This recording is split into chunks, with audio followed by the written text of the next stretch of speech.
Speaking of what we were just praying and singing, I was listening to a sermon jam by Leonard Ravenhill. Leonard Ravenhill clips from his sermons this morning, and I've heard him say it numerous times before, but I love this. He says, there's going to be no U-turn at the judgment seat. There's no U-turn at the judgment seat, that all of us, all Christians, will stand before the judgment seat of Christ, and we'll have to give an account for all that we've done in the body, whether good or bad, right? And we're going to stand before Jesus someday. And there's no U-turns before the judgment seat, meaning once you get there, you're there. And everything you've done in the body, whether good or bad, it's there, it's done. And whether you live to a ripe old age and drift off into eternity, or the Lord comes back tomorrow, whatever you got from birth until then, that's what you got.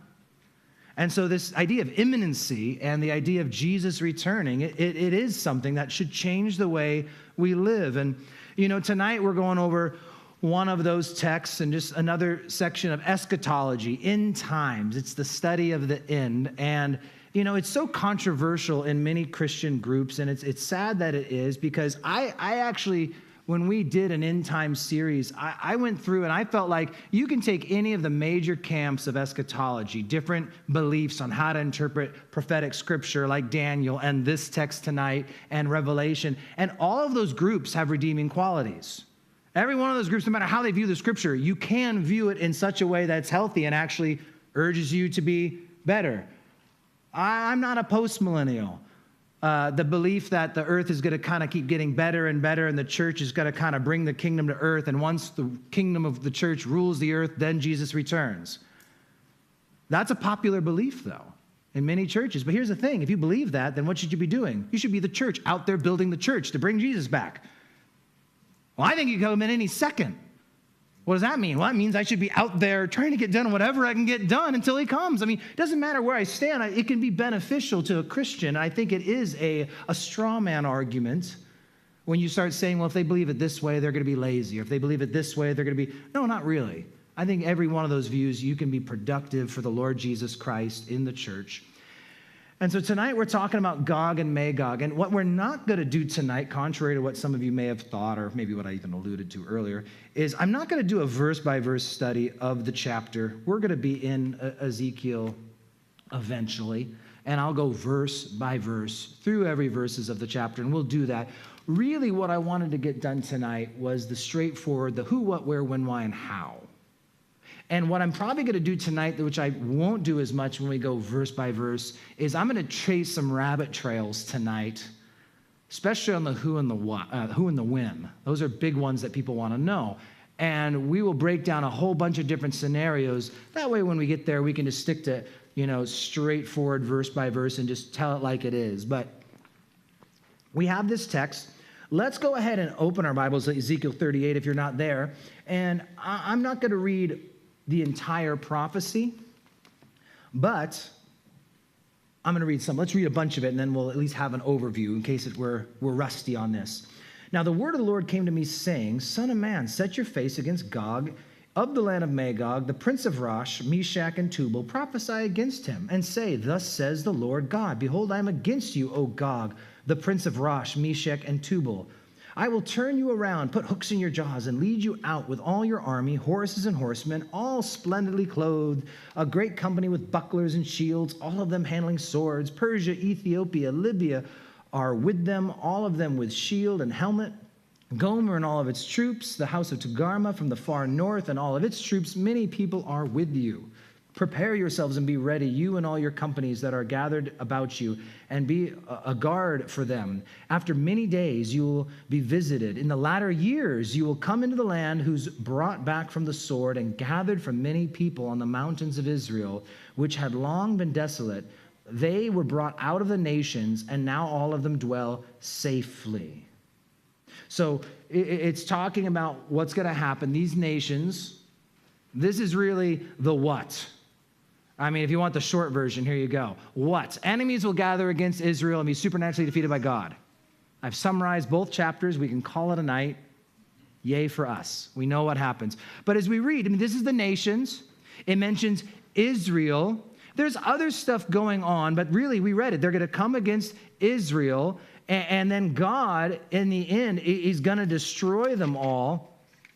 And we can look through the different chapters, going to chapter 39 especially, where it starts talking about all that's going to happen as God starts bringing rain. Verse 22, I will bring him to judgment with pestilence and bloodshed, and I will rain down on him and his troops, on the many people over them, flooding rain, great hailstones, fire, and brimstone.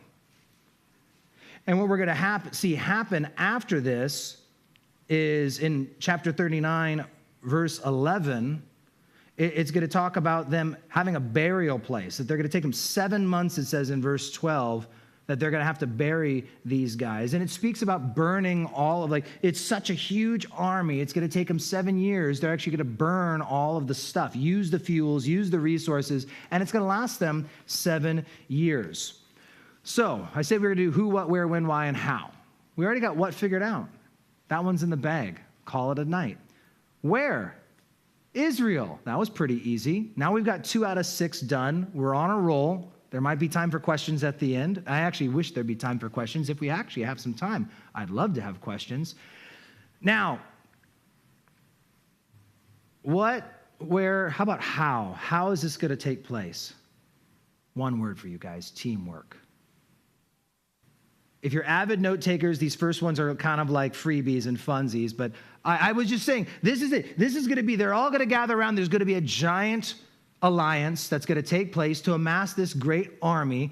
And when we get into the who's and stuff, this is where things are going to start really rolling and making sense. Now, the why, though, is of great importance. And one verse, whether you want to look on the screen or your Bible, chapter 38, verse 12, gives us our why. It says, why are they there? 2, take plunder and to take booty. Okay, one side of this is financial. They want to come into the land to take the wealth. Israel is one of the wealthiest lands in the Middle East. They have all the sorts of different resources. But on top of this, it also says to stretch out your hand against the waste places that are again inhabited, and against a people gathered from the nations who have acquired livestock and goods and who dwell in the midst of the land. You see, as we start looking at this group of nations, they might not all have the exact same motive behind this attack. What you read about is, 1, wealth.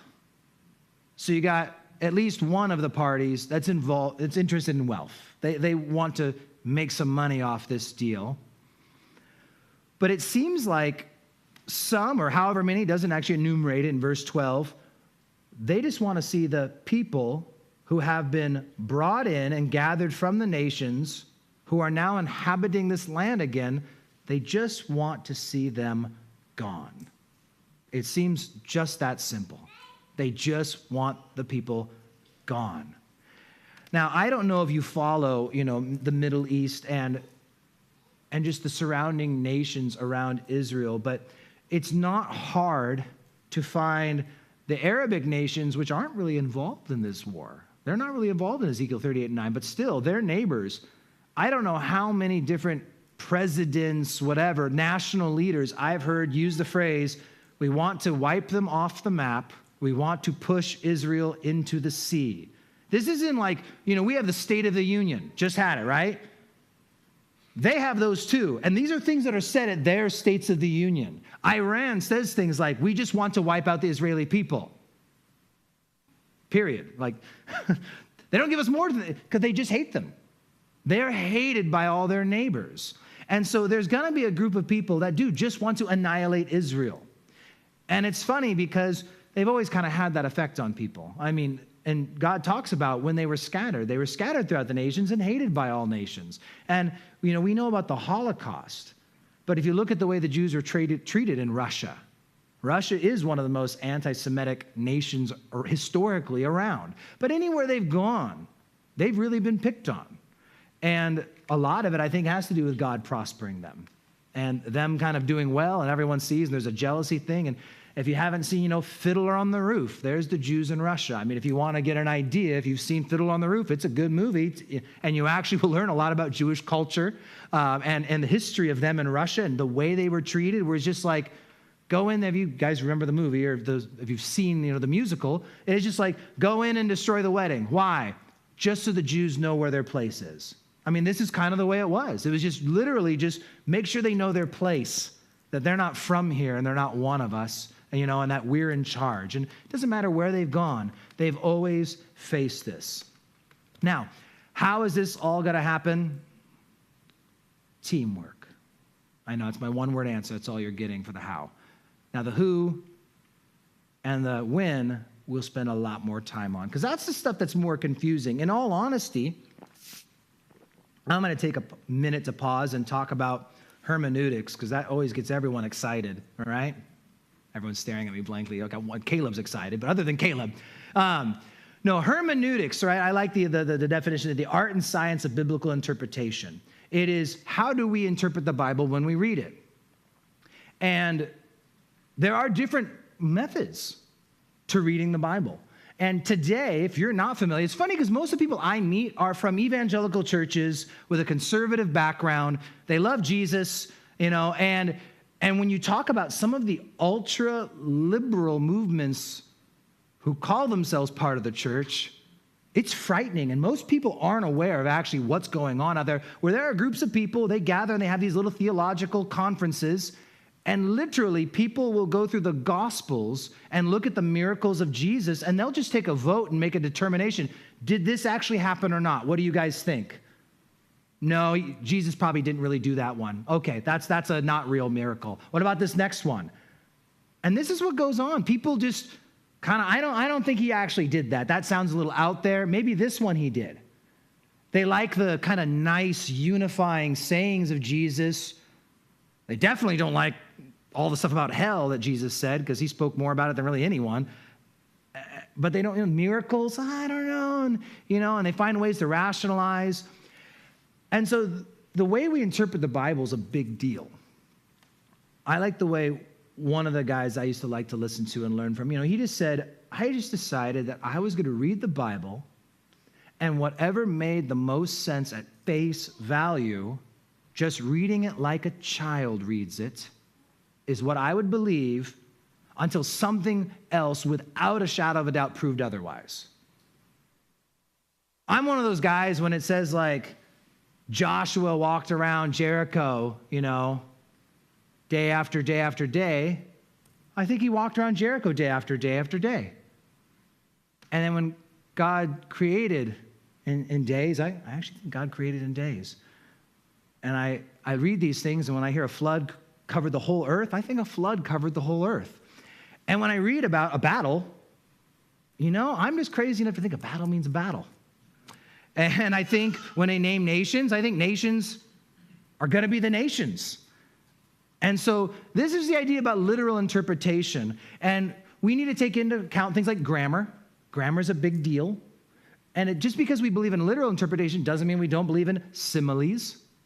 A good example is in the previous chapter, chapter 37, actually the sequence of the chapters, 36 and 7, 38 and 9, 40 to the end, I think has an outline of eschatology right there. Your end times are kind of outlined in those chapters.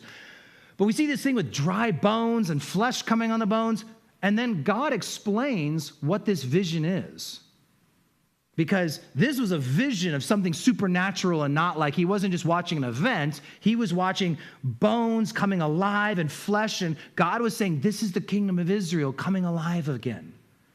In Revelation, we read John talk about there were frogs coming out of the prophet's mouth. We're like, well, that's weird. Is there really going to be frogs coming out of this guy's mouth? And then it says, and those were unclean spirits. Oh, okay, the frogs are symbolic of, the Bible tells me right there, it's symbolic of something. So quite often the Bible tells us when things are symbolic. It says straightforward, you saw a vision of something kind of funny, but this is what it symbolized. And they usually explain most things. And the Bible uses similes. Satan is not a lion, but he goes about like a lion, looking at whom he can devour. And so these are things we should understand. But at the end of the day, I try and take things as straightforward, and usually end us up with the best understanding of the text. So, now looking at our text, again, because we're getting to the who. Bum, bum, bum. Now we get into the crazy fun stuff. Verse 2. Son of man, set your face against Gog of the land of Magog, the prince of Rosh, Meshech, and Tubal, and prophesy against him. So I know you guys would love to get a whole lot more out of me on this one, but Gog's the leader. So unlike the other ones, which are places, they are nations, they are peoples, Gog is a person. So that's important to understand. It doesn't give us really any more information. And so honestly, I think assuming much more is simply speculation. Now, if we place this on a timeline and things like that, that might help us understand who Gog is. And I'm going to tell you, once the attack happens, we'll probably be able to figure out who Gog is. That'll be much easier at that point. But realistically, the Bible doesn't say much more. And we can get into words and try and infer a little more, but at the end of the day, Gog's identity really isn't too important for us, in my opinion. He's going to be the leader of this big group. I'd be more worried on who the group is, and once the group gets together, you'll figure out who the leader is, and that solves that problem. Now we're moving into some other things, and Rosh and Magog we'll talk a little more about later. And I'll even explain it. If you have chief prince of Meshech and Tubal, we'll get to that. But for now, I'm kind of going quickly. So these are areas within Russia and the former USSR. This would include Ukraine, for people curious. This is that whole area, Mother Russia. And something to get in mind as we move into these names. These names we are looking at, these are the names from the Table of Nations in Genesis chapter 10. So if you go to Genesis chapter 10, there are 70 nations listed that broke off after the Tower of Babel. The Jews believe that essentially 70 is a symbolic number of every nation in the world. I think we mentioned a few weeks ago that back in 2017, they had that conference in France trying to determine what to do with Israel. And they invited a Palestinian person and invited 69 other nations, and they didn't invite Israel. But there were 70 nations there gathered, and it's kind of an interesting symbolic thing there. But 70 nations, and you can go through many of those and track them down to the modern cultures. What makes it difficult is that the Tower of Babel was a long time ago, and cultures move. People have moved since then. And so while a group of them may have lived in one place at one time, they shift over this way, and nations join. So even if there was 70 distinct cultures then, a lot of times two cultures come together and make one culture. And so this is one of those things where when you track these down, it can be a little tricky, but as we'll get into these two more later, this is a group that is it's up there north of the Black Sea. It's near Crimea. A lot of people are there. That's a little island, just not an island, but you know what I mean? It's right there below Ukraine. All this area. This is the people who dwell up there north of the Caucasus Mountains. There's all these different references. Historians, we're talking 2,000 years ago and older even, have referred to this group of people, and it's always in that same basic area. Now, Meshech, Tubal, Gomer, and the house of Togarmah, Beth Togarmah, they are all areas in Turkey and Eastern Europe. I am lumping them together. And one reason why I lump them together is truly from my studies, many people love to just pin them down to this is exactly where they're from. But again, like I said, are you talking about 2500 BC or 1500 BC?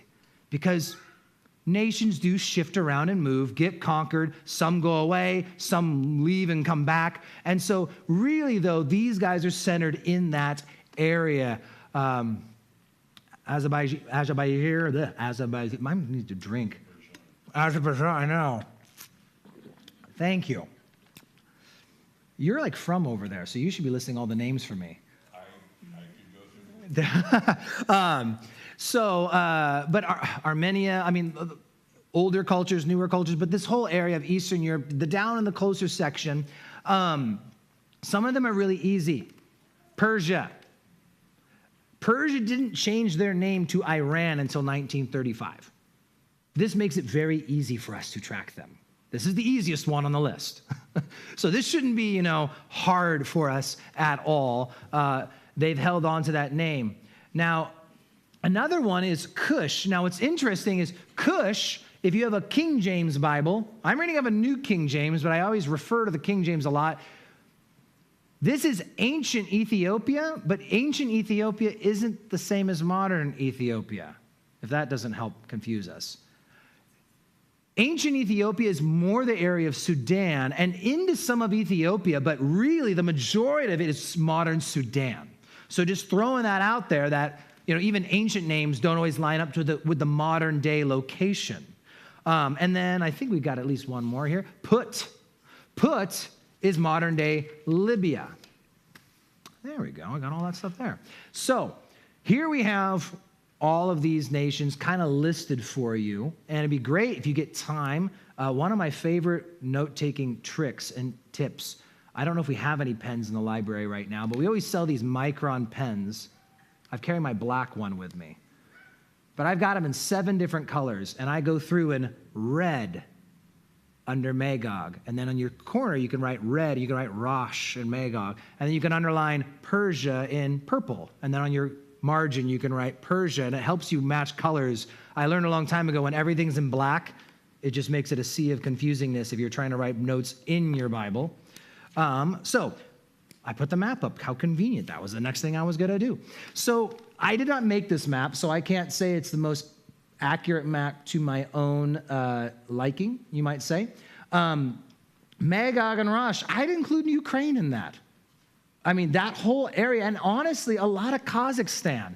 It depends on the time period we're talking about. Now, Ezekiel wrote this, 8th century BC, I want to say. And so probably one of the most helpful things would actually be to know where these nations were while he wrote it. But he refers to the ancient names. And it's worth noting, because I'll probably bring it up again later. Chapter 38, verse 1, now the word of the Lord came to me saying. I reread this just to make sure, and maybe you'll catch me and I missed it. I never see actually anywhere in these 2 chapters Ezekiel saying what he saw. It's the Lord telling him what to write. Some people think, well, Ezekiel saw this. Well, it says the Lord says, write. You write this down. Son of man, set your face. Here you go. This is what you're supposed to do. And so God is using the ancient names. Well, it makes sense for God. He's timeless. Regardless, as you see down there, Kush, really Sudan, and it does go down into Ethiopia. One more time, I didn't make the map. I would have made some small edits. Put is pretty well put. Persia is pretty well put. Magog, Meshech, Tubal, Rosh, all those things you could really stretch very far east and west to the north of the Black and Caspian Seas. And then Togarmah, Gomer, and see, they put Tubal up there. Yeah, I gave you the list earlier that I made. Meshech, Tubal, Gomer, Togarmah, really Turkey. I would say Western Ukraine, going down into those areas, into Romania, Bulgaria. It's in that region of Eastern Europe where we see these maps. Now, speaking of these nations, I just thought it'd be good to go on the internet and just Google some of the modern nations. If you just go into, yesterday or whenever, and you Googled Iran, or Iran, depending on how you say it, and you just put that in, nothing else. The first article in the news that came up was talking about Russia and Iran. And it was talking about how Russia is not happy with their sanctions, and there's talks with Iran over all the uranium and all that other stuff. And so basically, Russia is not happy, and they're good friends with Iran. And so they might work with each other on that kind of stuff. I looked up Sudan, and the first article that popped up for me on Google was mentioning how Sudan was talking about offering their naval ports to Russia. And so it's stuff like this where, again, you could look up every one of the nations. I'm not promising you every nation's going to have something in the news right now. But you do find that these nations have got some ties with each other.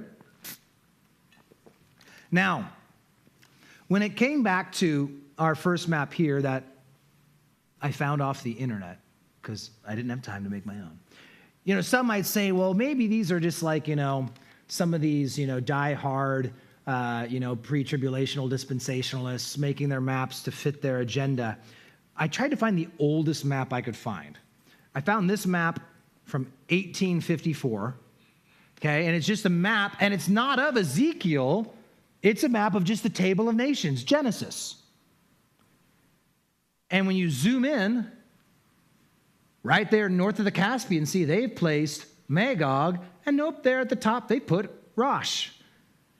So this is over 150 years ago, 170 plus years ago, and they still put the nations in the same place back then. And if you can find me an older map, you'd become my best friend. So I'd happily take pictures of even older maps, because I like looking at that old stuff. It turns out these guys weren't influenced by random dudes off YouTube. They actually stayed off YouTube back in 1850s. And you go through there and you'll see, and again, like I found some other ones, and they all vary a little bit. Because again, it kind of depended on your research and how far back you go. So one of the big questions, though, is this idea of Gog. Notice it says in verse 2, of the land of Magog. Gog is of Magog. So we don't know who he is, but we know where he's from. And he's from the land of Magog, the Bible says. Well, where's Magog? Well, Magog's up there, in between the Black Sea and the Caspian Sea, north of the Caucasus Mountains. Now, again, nations have moved around, and there are different historical references, but one of the ones I've always found tried and true is good old Josephus. And this is what Josephus wrote in Antiquities. He said, Magog founded those that from him were named Magogites, who are by the Greeks called Scythians. So I didn't get a chance. I didn't bring my picture of the Scythians. I have posted on Facebook a few times over the last couple of weeks. So the Scythians, since I don't have my actual Scythian map, I knew I was forgetting something. At one point, the Scythians had all of Ukraine into Romania and Hungary, and all the way past Kazakhstan, heading into China, going down actually even towards the, wrapping around the far side of India at some point. The Scythians were a huge nation. And at the time that Ezekiel wrote this, they were everything north of the Black Sea and the Caspian Sea.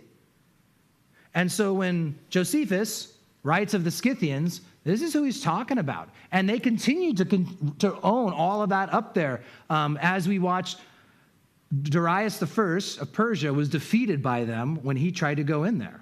Alexander the Great didn't go up there. The Romans did not go up there. They maintained that whole territory for a very long time. And so, seemingly from Josephus, Magog is the people who live, well, I took the map off, but north of the Caspian and Black Sea, that whole area of modern-day Russia, former USSR. It includes Ukraine.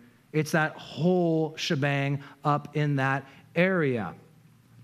Which brings us to the other main character of this team, Rosh or Chief.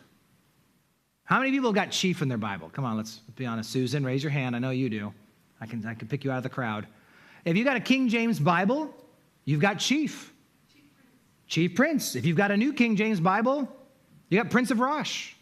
And I know that honestly, it's something like ESV and NASB are over here, NIV, and the Jerusalem Bible says Chief of Rosh. I think they're very split on this issue.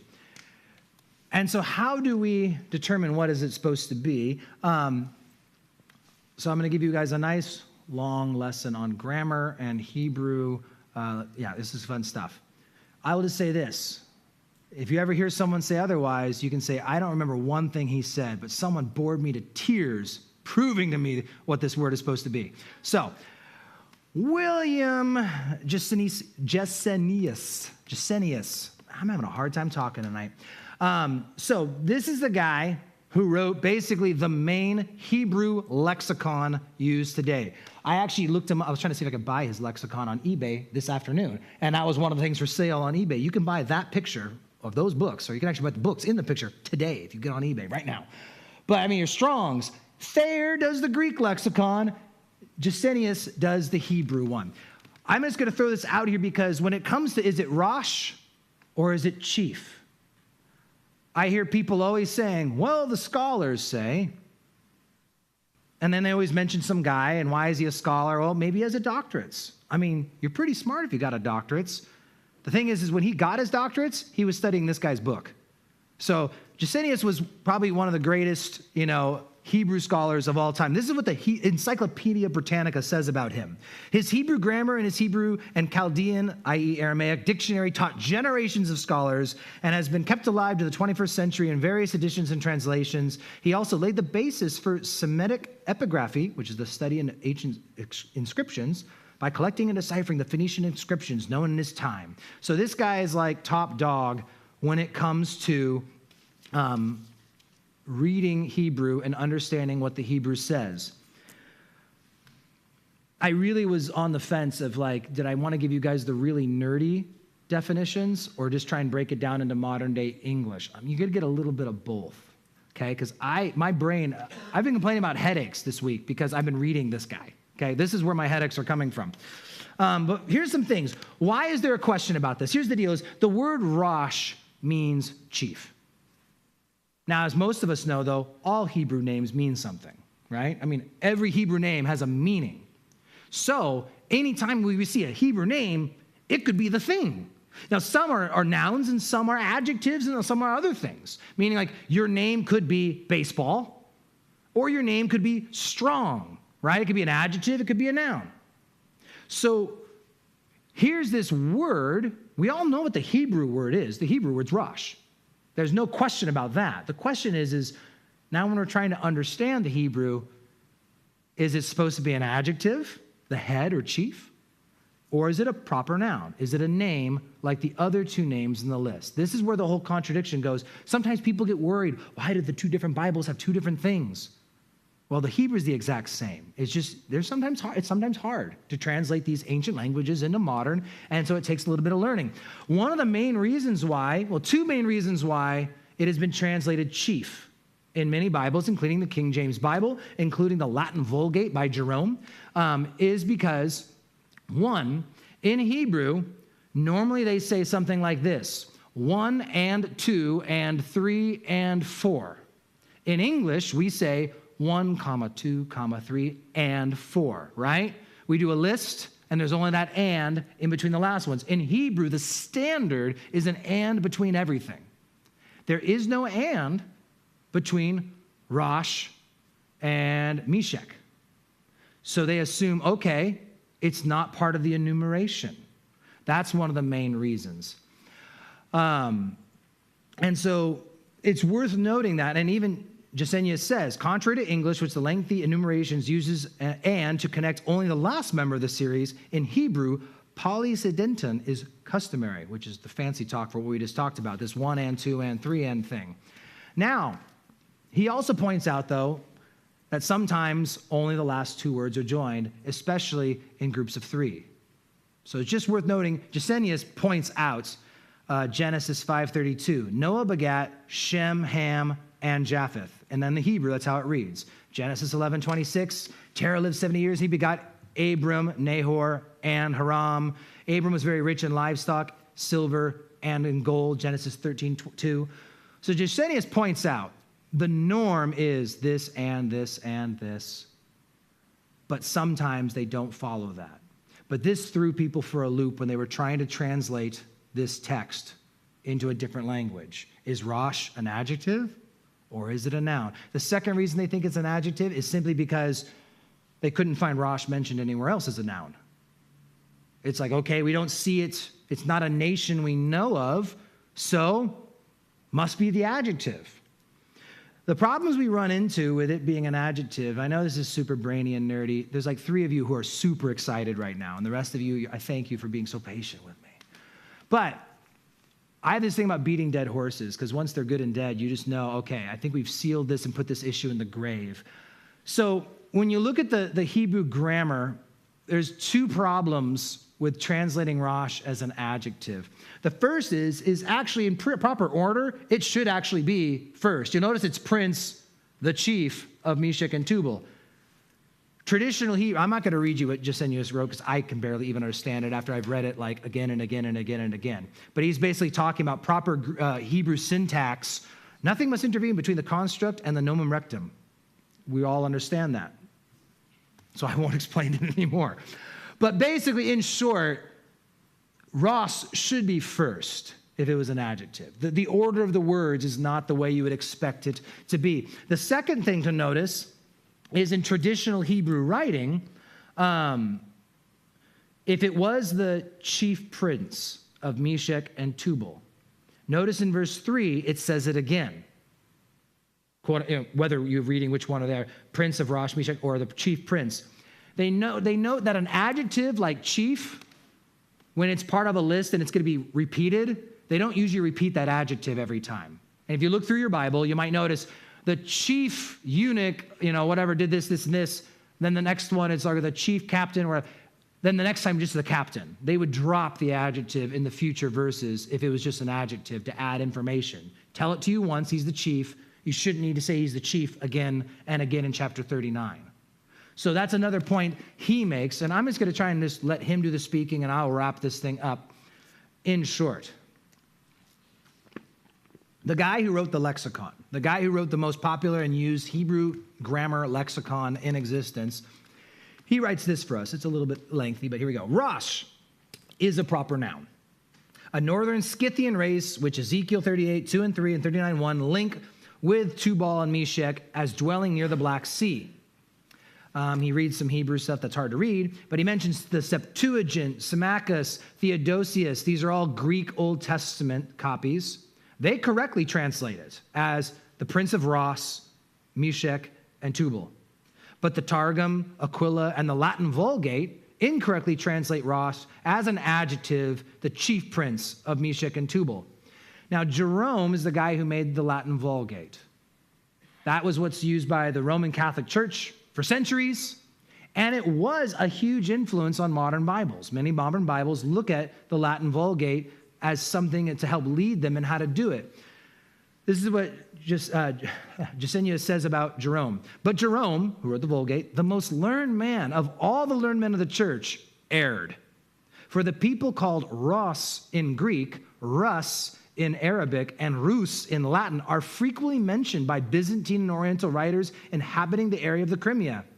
And he mentions like one 10th century writer describes them as inhabiting the northern Crimea. And then another writer he refers to, the Rus are a Scythian people among the peoples of the Crimea. This is where if you want to be bored to death, I could list off all of the ancient references from Egyptian to Assyrian to Persian, all that make reference to a people they've dealt with in the north of them, so Egypt and all of them, it's north, called Rosh, Rusi, Rush, all these different variations of the name. So there is a name of a place and a people group called Rosh, and it's very well documented throughout history. And so likely this is this people here. And this becomes a big deal because when people are trying to say, is Russia involved? You could drop the whole Rush thing and just go with Magog. And the fact that Josephus points Magog to the people who dominated the north of the Black and Caspian Seas, that pretty much narrows it down to modern-day Russia. But this group Rosh also helps us understand. And so the real question is where does this name Rosh come from? Because that's the reason why many Bibles didn't make it Rosh, because there's like, well, we don't have a nation called Rosh. So why is God then using the name Rosh? In Genesis 10, we have the sons of Japheth, one of Noah's sons. And you guys probably recognize a lot of those other names up there. Javan's Greece, right? The other names are names we've seen tonight already. And then there's this last one called Tiras. People don't actually have a lot of information on Tiras.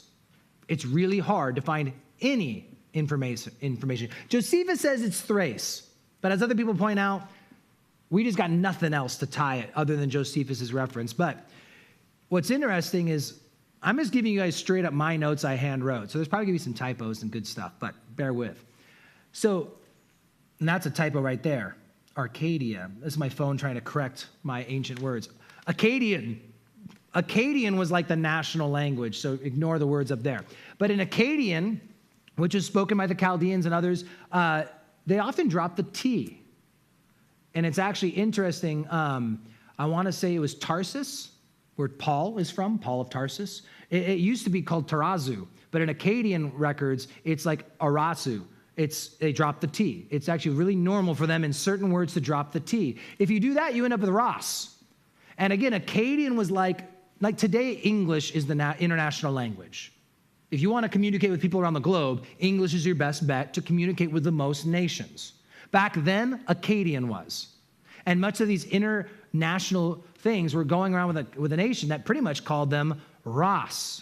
Now, if you're looking for Rosh, Rossi, all these things, I can give you, this is a short list. People called Ross, Rush, Rossi, Resi, all these variations, 10 times in Sargon's inscriptions, once in our Ashurbanipal's cylinder, once in Sennacherib's annals, 5 times in the Ugaritic tablets. If you were with us when we studied Persia as we were moving through 2 Kings, a lot of these names would actually ring a bell. We would always make sure we mentioned which kings were coming in from Assyria and Persia. But again, all these ancient people mention this Rush people, these Rashi people. What's also funny, if you want to go a different direction, not into Persia and the Middle East, but in Greek, Taras sounds a lot like Taurus, which in Greek means bull. And if you make that into pluri, like more than one of them, it'd be Taroi. So if you tell someone, I'm a Tyrus, sounds a lot like Taurus. Okay, so they're Taroi. Oi is the S ending in Greek. And you can look up Hermeneutics, who talks all about the Toroi people. And they live in the areas of Ukraine, Crimea, southern Russia, Caucasus Mountains, northern parts of the Black Sea and Caspian Seas. So whether you follow the Rosh line, whether you follow the Magog line, we do end up with Russia. Now, since we're talking about Russia and Ukraine, before I get to the win, here's the big deal. I love the Bible, and I love teaching the Bible, and I love understanding the Bible. What I'm really not personally good at or into, I'm really bad at following the news. Like, we could be invaded, and I'd be the last one to know, okay? And so I just don't follow the news, and I'm not one of the people who's always watching for prophecies in the news. I got friends who do that. They'll let me know. And so I'm not always watching for the next news thing, and this is it. Here's the deal. In 1948, Israel became a nation. In 1967, which I think is actually key to our text, they took over the mountains. You'll actually notice in here how they have the mountains.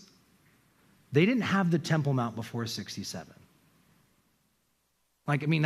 You're not Israel without the temple. I'm just saying. Without the Temple Mount, without Jerusalem, you're not Israel. They didn't have that. They didn't have the Golan Heights. They didn't have so much. So in 67 then, really, I want to say Israel's now kind of a whole nation again. And after that point, I believe there's nothing left in prophecy between now and the return of Jesus. I don't need to watch the news. I got my Bible. I mean, that's my personal take. Is like, this stuff cool. I see things that are stirring now that sure look like they're pointing in a direction, but really the only major pieces that had to move into play, they've been where they need to be. And so this is my only point with Russia and Ukraine. I'm not going to talk a lot about Russia and Ukraine because the Ezekiel 38 war could have happened whether or not Russia has Ukraine. I mean, they could have blown through Ukraine. They could not have Ukraine be even part of the deal, and they're still tying in with those other nations. So whether Russia completely takes over Ukraine, whether they have a peace treaty tomorrow, none of that, in my mind, actually speeds up or slows down the Ezekiel 38:9 war. Seeing Russia being aggressive militarily, now that's something just to keep in mind on. But Crimea, the little section, just in case anyone's not familiar with the sections. Whoop. Should that be the right one? Yeah. Okay. Okay, there you go. Top of the Black Sea, that little it's not an island, but you know what I mean, right? That little section, right? That's Crimea. They conquered that, was it 2014? 14 or 17, they came in and took that. So them taking over other sections, that's not like a new thing. So I'm just saying they've been on the move. And them being on the move is part of prophecy, yes. So I'm emphasizing this just simply because I don't think that we are like, this is it. But this has been it for a long time. Like, he could have came 20 years ago. I mean, I wasn't alive, but some of you guys were. How many people remember when, Russia was going to destroy the world and everything else? I mean, the world was, oh my goodness. I mean, 73 in the Yom Kippur War, that should have had people on their toes thinking Jesus was going to come. I don't blame the people who thought Jesus was coming in the 70s and 80s. I mean, there were people who were so adamant that it's got to happen. And it's like, I don't blame them because, man, it sure looked like it. Just like having a baby, right, ladies? And it's like, this has got to be it, doctor. He's like, you're 4 centimeters dilated, ma'am. I'm sorry. Wow! Because that's what Jesus says is birth pangs. It's this idea of it keeps growing in intensity and frequency, but in between each contraction are these lulls. And I think we're actually going to see a lull before the rapture of the church. So we need to do the win. I don't want to take too long. Definitely not having time for that Q&A I dreamed about having because I talked too much about Hebrew grammar, and all of you feel better because of it. Okay, win. Let's go back and reread 3 verses that are critical to our understanding of win, and they're all in chapter 38. We're going to look at verses 8, 11, and 16. And I'm even just let's get it all. After many days, verse 8, you will be visited. In the latter years, you will come into the land of those who brought back from the sword are gathered from many people, on the mountains of Israel, which had long been desolate. They were brought out of the nations, and now all of them dwell safely. Verse 11, you will say, this is the bad guys, I will go up against the land of unwalled villages. I will go to a peaceful people who dwell safely, all of them dwelling without walls and having neither bars nor gates. Verse 16, you will come up against my people Israel like a cloud to cover the land, and it will be in the latter days that I will bring you against my land so that the nations may know me when I am hallowed in you, O Gog, before their eyes. So in short, we know that it's supposed to be in the latter days. Verse 8 said after many days, which is actually something Ezekiel says elsewhere, and it refers to multiple years, just for what it's worth. But in the latter years, in the latter days. These are phrases used in the Old Testament prophecy again and again and again, and they always refer to this season known as the end times. Now, it can be a broader time period. It doesn't necessarily just mean the Great Tribulation, the latter 3.5, or it could be the full 7. Sometimes it refers to the millennial kingdom. But really, it means the end of this age. We're still in this age, the church age, and when this age comes to an end, now we've got the last days. All that wrapping up of stuff that all this prophecy has been pointing to for a very long time. Another thing, it mentions them dwelling in safety. This can be taken different ways. It never says they're under a treaty, but they could be. I'm just throwing that out because we know that an antichrist is supposed to come. Someone's supposed to come and create a treaty for 7 years. And they'll have 7, it's supposed to be a peace treaty for 7 years, the idea. That's what he promises them. He breaks it halfway, but still. So there's supposed to be a time of definite peace right there. It mentions unwalled villages. Now, some people go and think like, oh, well, the walls of Jerusalem. When were the walls of Jerusalem down and when were the walls of Jerusalem rebuilt? No, all the cities were walled villages back then. Everything had walls. I mean, you always were trying to defend any decent-sized city. There were some tiny villages, maybe not. But the idea was that cities had walls. That's how you defended yourself. So might I say, we live in a unique age today that all of Israel is filled of cities and there are no walls. Oh, yes, there's a wall around Bethlehem and there's some walls dividing them from the Palestinians. But in short, most of the land, there's no walls to enter every single city like it was back in the Old Testament times. It's the idea is they're a peaceful people. So how we define this peace can actually be a very semantics thing. When you say peace and I say peace, are we talking the same thing? Some people think, does that mean there's just no problem ever? I've been to Israel multiple times. You all can join me for the next trip. Love you to come. There's always bombs going off and people getting stabbed and all sorts of fun stuff going on in Israel. That's not peace, but at the same time, they're not at war right now. They're not at war. They're in the land. Kids go to school every day. People go to work every day. And compared to much of Israel's past, they're dwelling in peace, I think. I mean, it's a semantics argument. Now, so then when does it take place? I'm going to give you guys a bunch of views. Many of the most popular views, in fact, I had to leave out some because there's so many, of when does this battle take place. I'm going to give you guys some pros and cons or strengths and weaknesses to each of the views. So you can make up your own decision. And at the very end, I'll tell you the right one. No, but still, I'm giving it to you all. And I'll be honest, here's the last thing I'll say. There is not one view of when this takes place that is without problems. Every view has some there's this issue, like that's true, but look over here. And so it kind of becomes looking at which one has the worst weaknesses and which one has the least weaknesses to try and pinpoint this.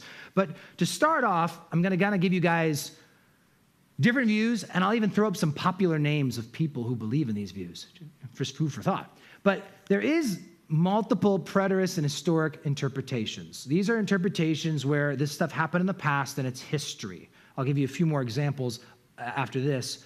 But the most popular of them I've heard is that this was actually all fulfilled in the book of Esther. There are some interesting ties that some people try and tie Magog or Gomer, I think it's Gomer, with Amalek. And Amalek had King Agag, and he was the father of the Agagites. And Haman, the bad guy in Esther, and it actually talks about the valley of Haman, the valley of Haman Gog. It's Haman with an O, not with an A, and those are two different words. But in chapter 39, verse 11, a similar looking name appears. So people make these arguments for it. And in short, this is, if you ever want to know, what's the idea, the difference between Ezekiel and Esther? If you want to compare the two texts, some people say, yeah, it's Esther because the bad guys try and kill all the Israelites and they don't die. In the book of Ezekiel, Israel is invaded. The nation is invaded, okay? The verses are up there for you. 38:16 is a good example, whole book. In Ezekiel, the primary invader is Magog, and I'm only throwing that out there because Gog is from Magog, and all the nations come under him, right? Rather than listing every nation for you. But the bad guy is Magog. At the end of it all, the bodies are buried according to the Torah, according to Old Testament law, to cleanse the promised land. The bodies weren't allowed to be left out on the promised land. There was ritual burial practices to cleanse the land. And so they have to do that, and that's mentioned in chapter 39. And lastly, the enemies in Ezekiel die supernaturally from rain, earthquake, fire from heaven, right? Brimstone. That's how they're defeated. And if you look at Esther, so they're not in Israel in Esther. Some are. There are actually some Jews back in the land, but for the most part, they're being attacked in all the 127 Persian provinces throughout all of Persia. So Israel doesn't get invaded in the book of Esther. The attackers are people within their provinces, like their neighbors are attacking them. It's not invasion from outside sources. It's people from their own towns. It's food for thought, too. The Scythians, Magog, the primary bad guy, they defeat the Persians. Persia never even got into the Scythian territory. So it's like, I think even going back to Libya, right? Like Persia never had that far. So some of the nations mentioned, they're nowhere in the book of Esther. Number 3, you don't need to cleanse the land if it's not the promised land.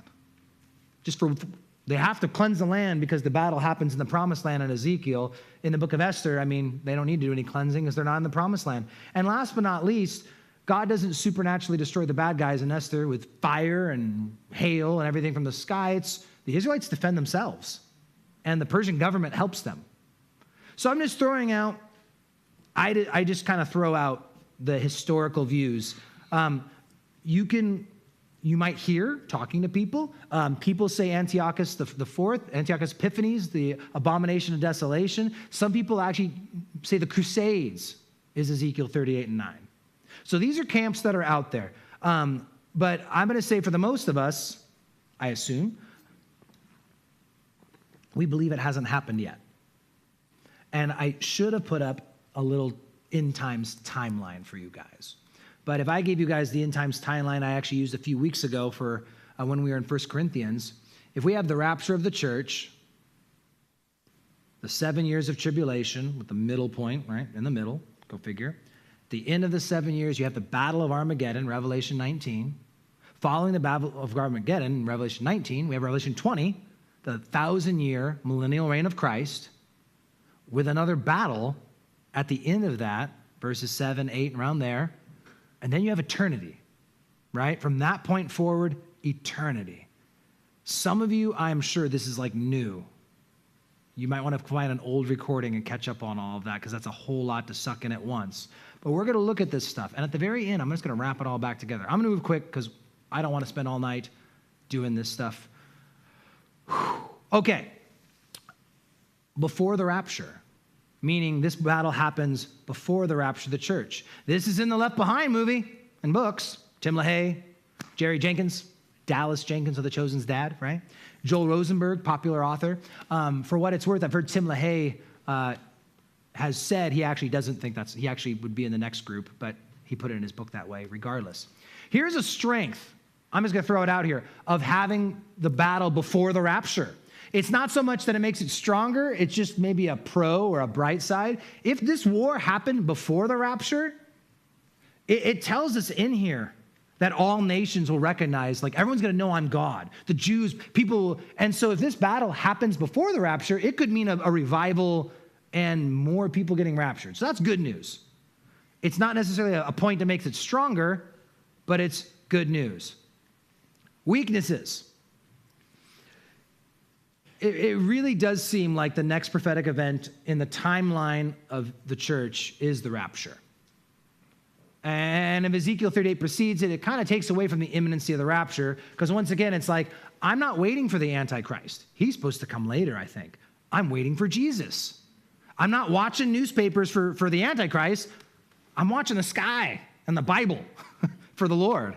And so I do think that's a weakness of this position. And then I'm going to lump this in with the next category a little bit because they're actually very similar, which is after the rapture, but still before the tribulation, like immediately right at the beginning, right? So right before those 7 years kick off. Popular people, if you're into eschatology, Thomas Ice, Arnold Fruchtenbaum, there are some of these guys. Again, some of the names probably are familiar to a few of you, but the strengths of this view gives them time to burn the weapons as fuel. It explicitly states in here that they're going to burn the weapons for 7 years.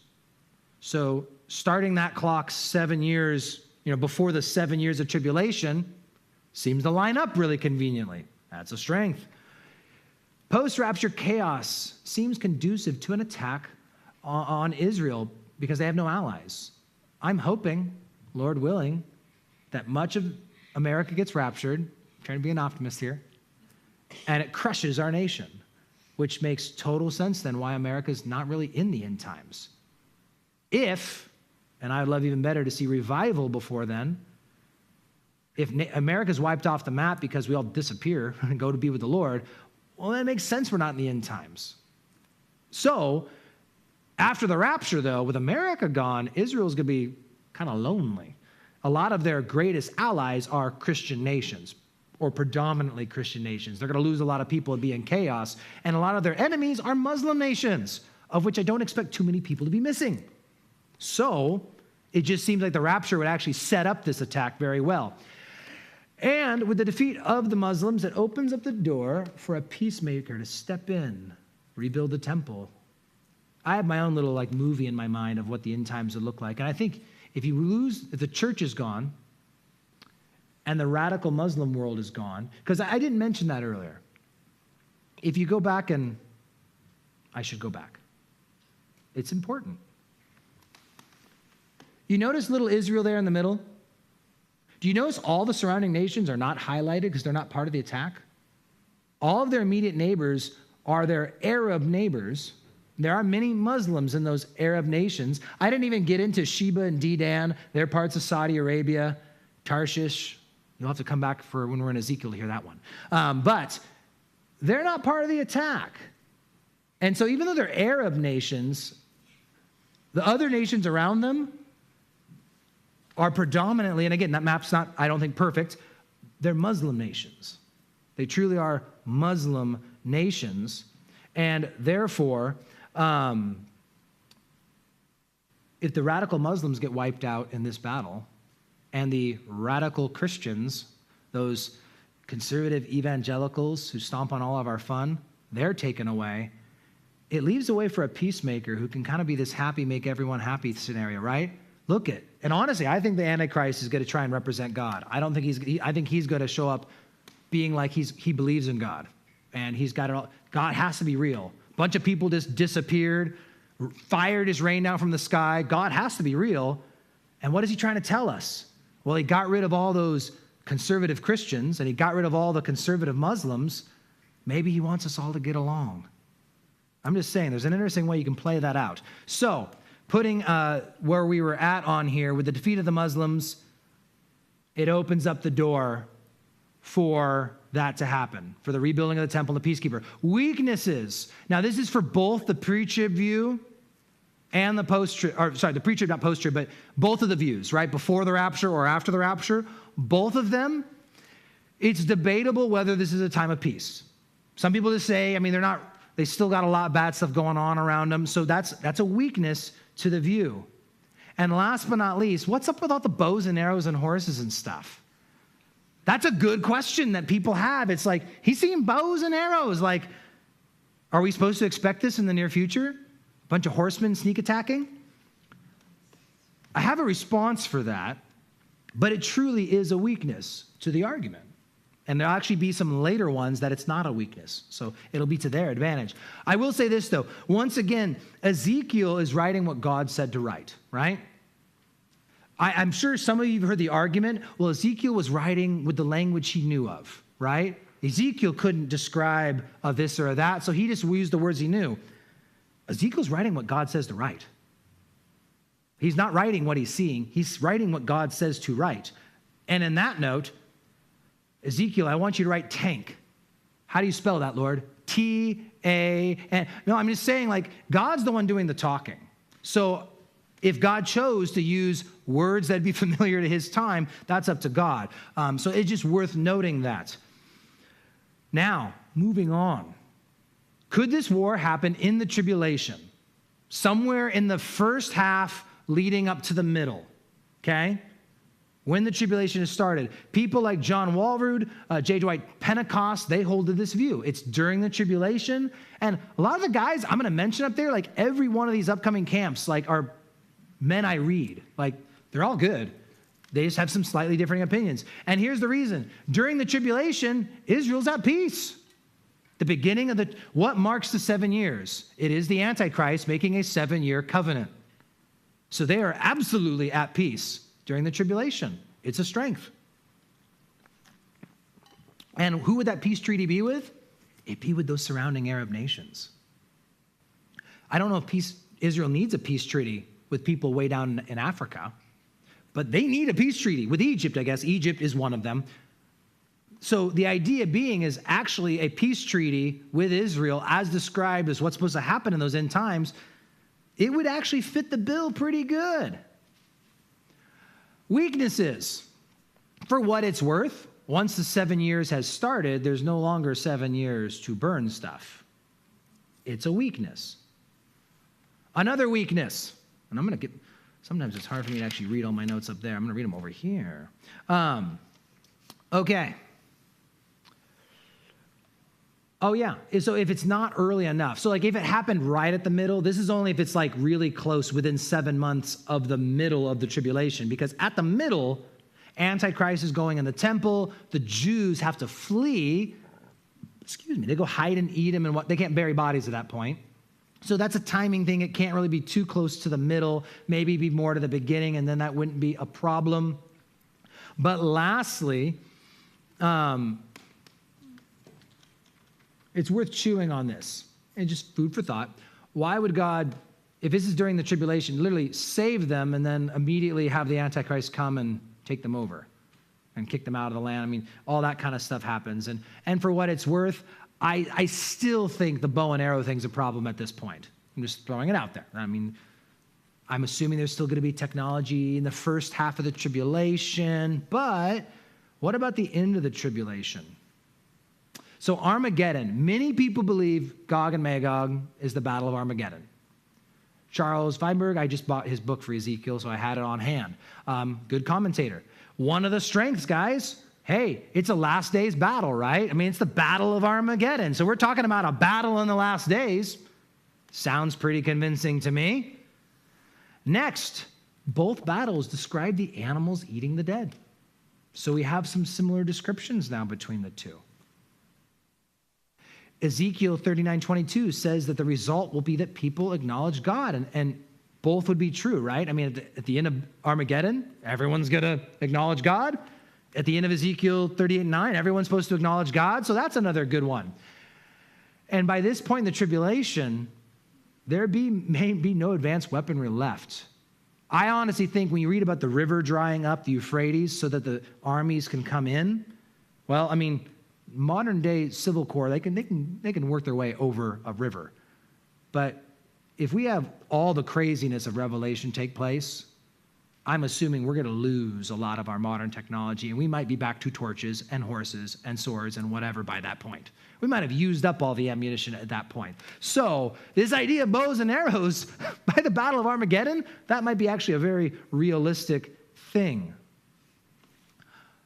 But, actually, did I get all of Armageddon in there? Making sure I have all my points. Yes, I got it. Okay. Here's some other issues, though. The Magog invasion is specific nations. Armageddon is the whole world. Everyone gathers. There's everyone left who is against God. They gather together. Battle of Armageddon's in a valley. Magog is actually supposed to happen on the mountains. I know it might be a small point, but it's a point. Magog gathers against Israel. They're there to take Israel out. In Revelation 19, we're told at the Battle of Armageddon, they are coming after the king and his army. So the Battle of Armageddon is a battle against God. I mean, it's straight up, they knew who they're fighting. Magog is an invasion of Israel to take out the Israeli people. Next, Magog is destroyed by rain, hail, fire. Armageddon, it says, is by the sword of his mouth. Maybe sword of his mouth is symbolic for rain, hail, and fire? It's not the exact same. There are still nations around protesting in the Magog invasion. Sheba and Dedan, Tarshish. There's multiple nations saying, why are you guys doing this? Not so in Armageddon. In Armageddon, it's everyone. And to me, the kind of the last nail in the coffin, remember, Israel's supposed to be at peace when Gog and Magog happens. They're not at peace at the end of the tribulation. They're hiding. They're being hunted.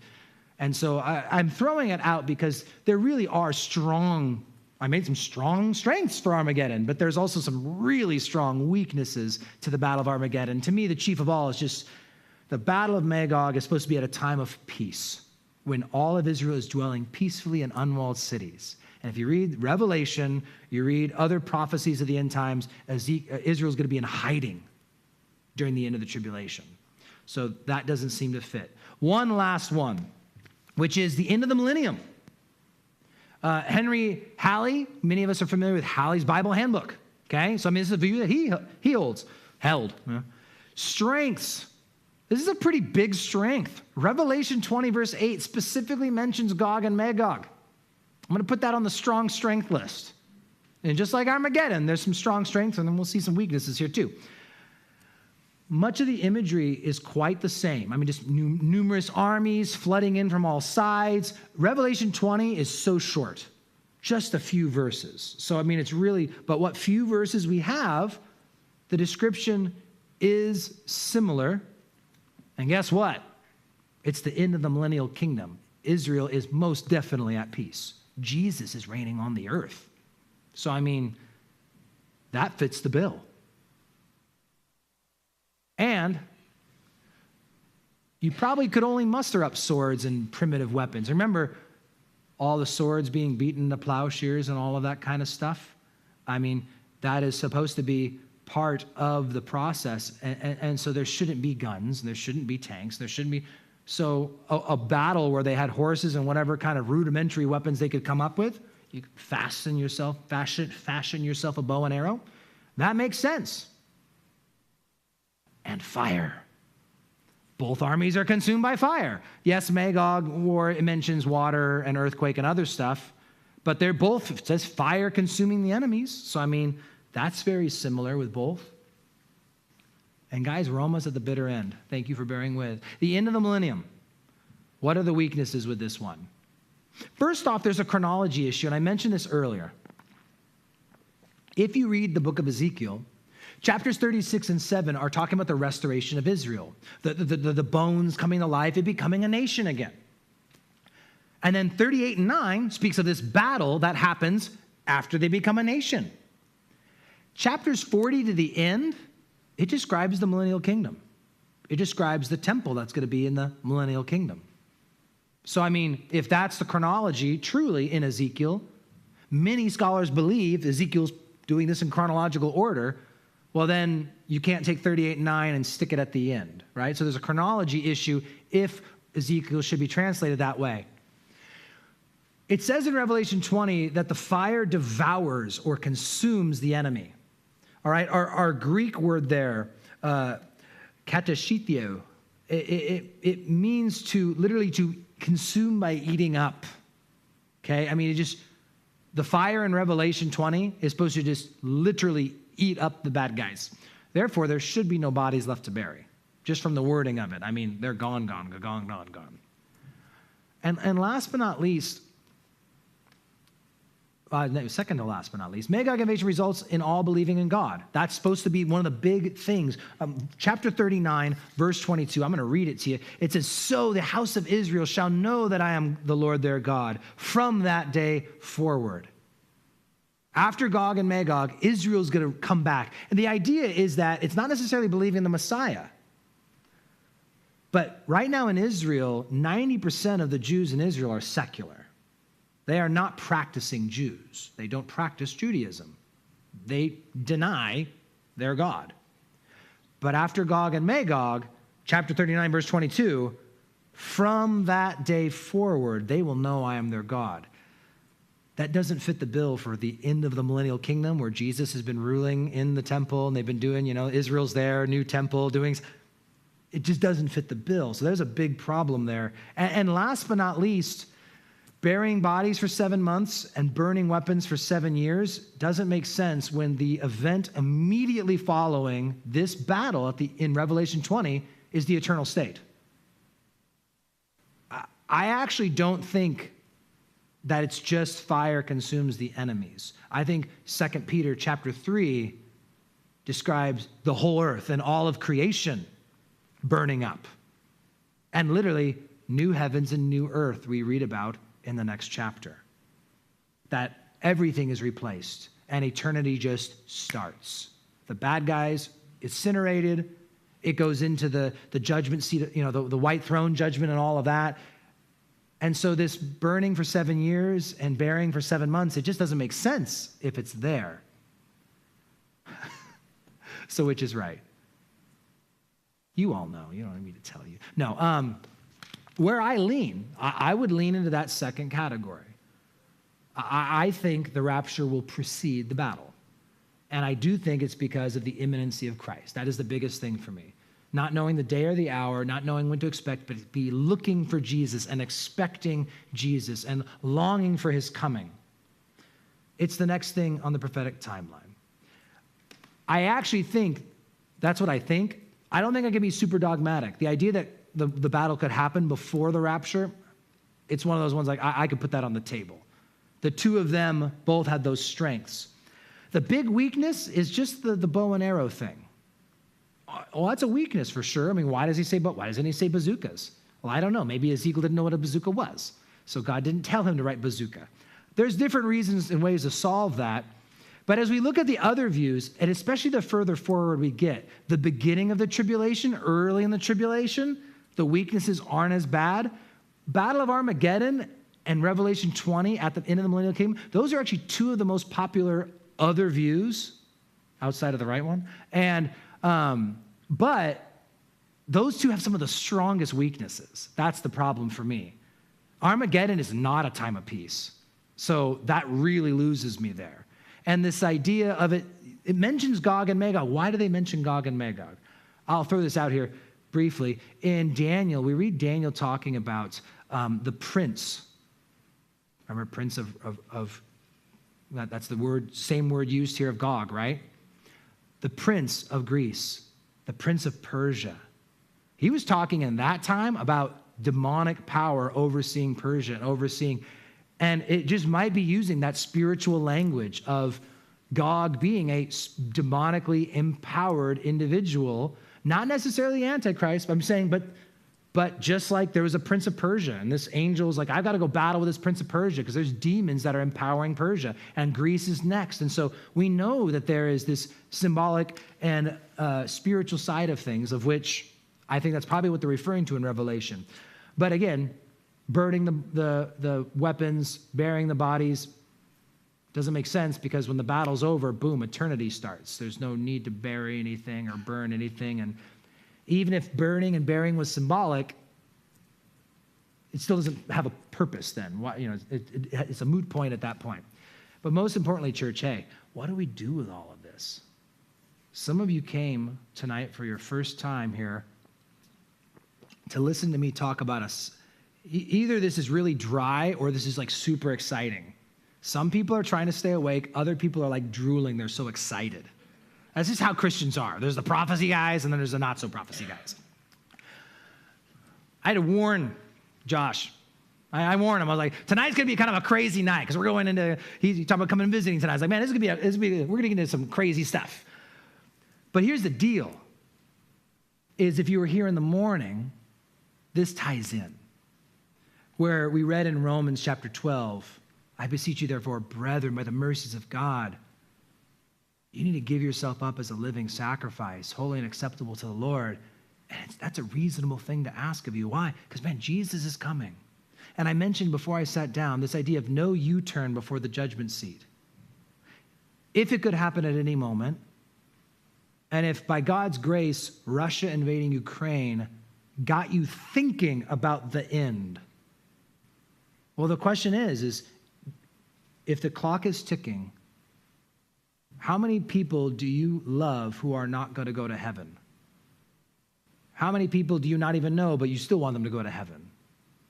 Are there things in your life that you know you should get rid of and quit, but you haven't yet? I don't want Jesus to catch me doing stupid stuff. And I don't want to. I know once I'm in his presence, his glory and beauty will overshadow my sorrows. But I don't want to leave people behind. I don't want to leave things undone.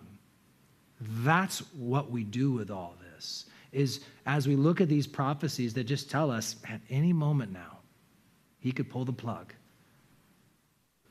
Well, then I better get busy living and living for the Lord and doing what he wants and quit doing all this stuff that I know is just a waste of my time and it's a waste of his time. Because if I was bought at a price by the blood of Jesus Christ, then my time is not my own. I belong to him. I was purchased. And if I'm purchased, I'm his. And if I'm his, I should be doing what he wants. If I'm not doing what he wants, maybe I'm not his. And I throw that out as sobering because when we get it, our lives reflect it. And not always. God has got prodigals, slow learners, and babes in Christ that are taking time to grow. I always feel good knowing like, well, maybe some of the people in my church aren't growing as fast as I want to. Well, Paul planted the church at Corinth, and they had a lot of issues, and he wrote to them because they weren't growing, and the author of Hebrews, come on, guys, grow. So even if the apostles struggled, with humans, people, then I know that it's just a normal thing, but at the end of the day, that's what we're called to do, grow, dig deeper, pray longer, open up our mouths to the lady at the cash register and be like, hi, do you have a church? You don't have to share the gospel. Just invite them to church. People don't even get offended at that. Give them a card. Here you go. This is my church. Come join me sometime.